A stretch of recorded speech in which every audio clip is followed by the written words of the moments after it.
कर्मों का फल कैसे भोगते हैं मनुष्य। कर्म का फल हर मनुष्य को भोगना पड़ता है। रोहित नामक एक अनाथ बच्चा था। उसके माता पिता बचपन में ही चल बसे थे। उसके ननिहाल और पिता की तरफ से कोई भी नहीं था।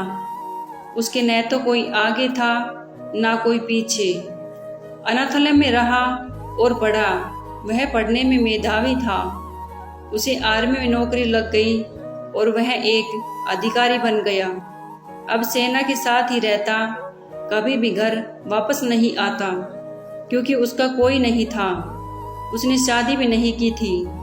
उसे जितनी सैलरी मिलती थी वह सब बचा लेता था। आर्मी की कैंटीन में खाना खाता था, वहीं पर रहता था, तो उसका खर्चा भी लगभग ना के बराबर था।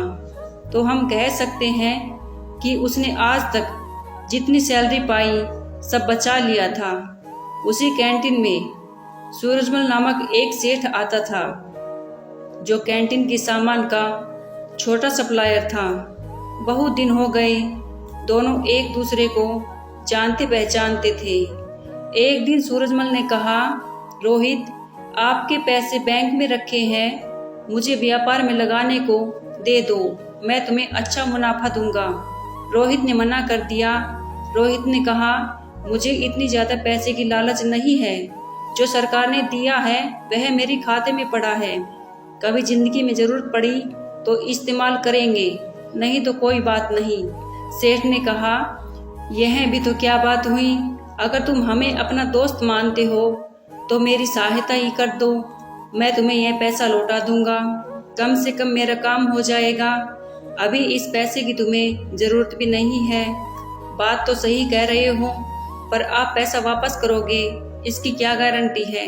सेठ ने कहा, कसम खाकर कहता हूँ धोखा नहीं दूंगा।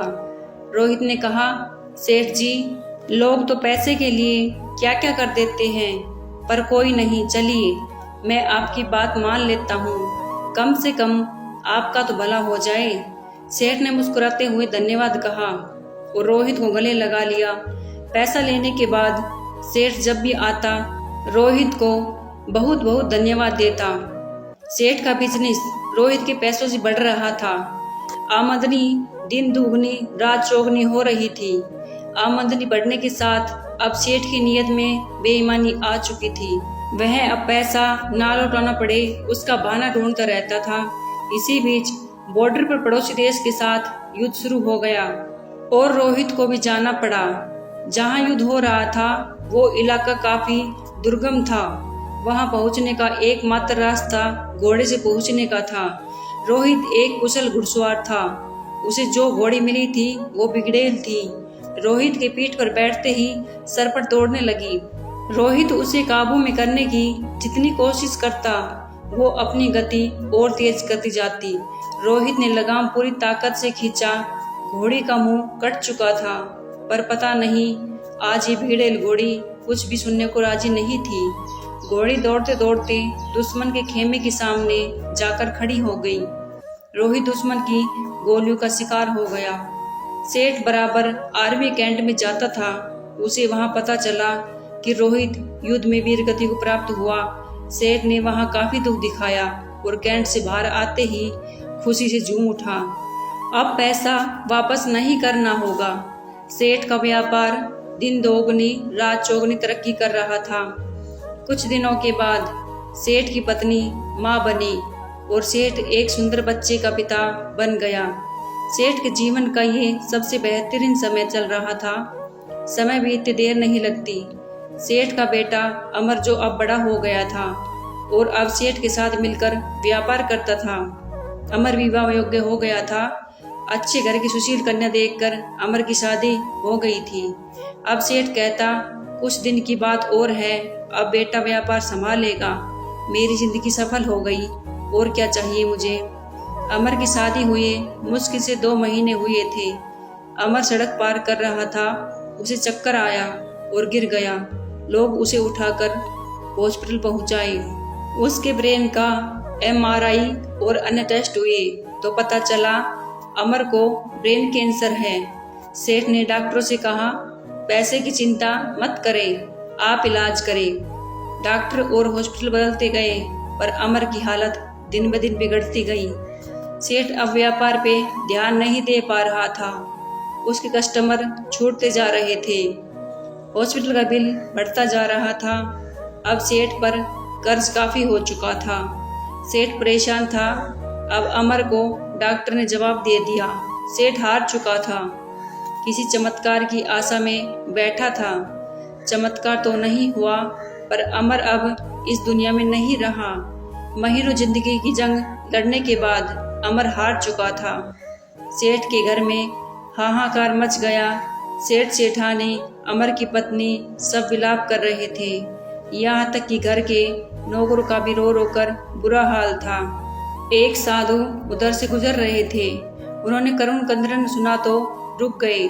वहां जाकर उन्हें कहा, रोने से कुछ नहीं होगा, जो होना था वो हो गया।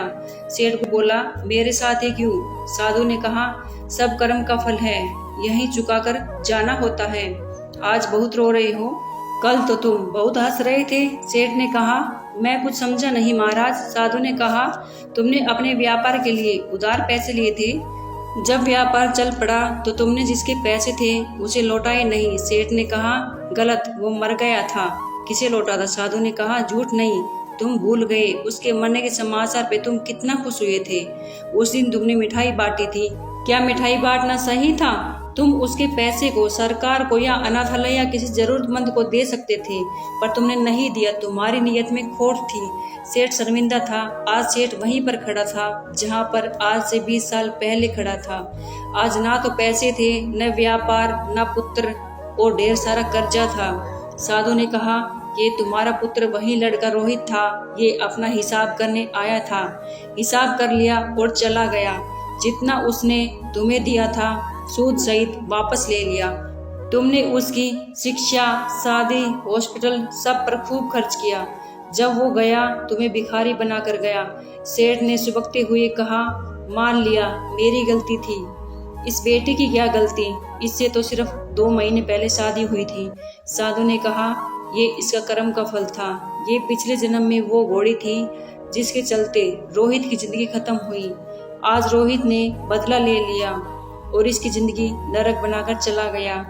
जीवन में कुछ भी बिना कारण नहीं हो रहा है, हो सकता। बीज आपने बहुत पहले लगाया हो और आप भूल गए हो, वही बीज पेड़ बन जाता है, तब हमें पता चलता है। इसलिए आप कैसा बीज लगाते हो हमेशा याद रखो। प्रकृति हिसाब करती है, आप याद रखो। न रखो, प्रकृति हमेशा याद रखती है। सेठ निरंतर हताश घर की सीढ़ी पर बैठा अपने कर्म को कोस रहा था। हमेशा अपने कर्म पर ध्यान दे। ऊपर वाले की लाठी में आवाज नहीं होती, पर असर पूरा करती है। दोस्तों, वीडियो अच्छी लगी तो प्लीज़ लाइक, शेयर और सब्सक्राइब ज़रूर करें। धन्यवाद। मिलते हैं अगली वीडियो में।